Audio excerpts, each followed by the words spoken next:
How does Sifra? Hi guitar lovers, how are you? For today's video, I'm gonna teach you on how to figure out the tone of a song or how we could find the melody. So I'll give you an example. Paano ang puso ko? The tone of a song is Alpine and G sharp.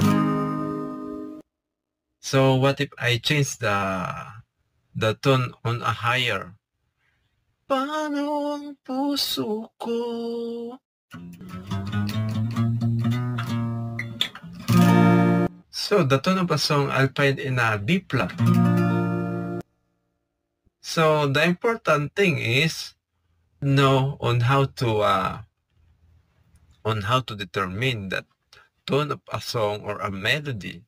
So if you have that, I'll think you are a guitarist.